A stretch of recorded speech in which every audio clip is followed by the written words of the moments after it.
કોઈ મોટી દુર્ઘટના ઘટે તો જવાબદાર કોણ? વડગામ તાલુકા પંચાયત કચેરી ખાતે ઘણા સમયથી ટીડીઓની ઓફિસની બાજુમાં સુકાયેલ જોખમી ઝાડ જોવા મળી રહ્યું છે. વડગામ પંચાયત કચેરી ખાતે કાગળના કામકાજે આવતા અરજદારોને ઝાડ પડવાનો સતાવી રહ્યો છે ડર.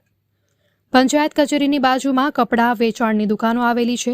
દુકાનોમાં ગ્રાહકો વસ્તુઓ લેવા આવતા હોય છે અને બીજી બાજુ વડગામથી પાલનપુર જવાનો મુખ્ય માર્ગ આવેલો છે.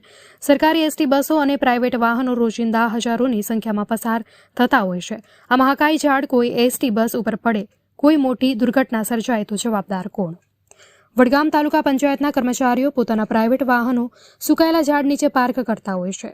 ત્યારે અધિકારીઓ અને કર્મચારીઓને જોખમી ઝાડ દેખાતું નહીં હોય કે પછી કોઈ મોટી દુર્ઘટના સર્જાય એની રાહ જોવાઈ રહી છે.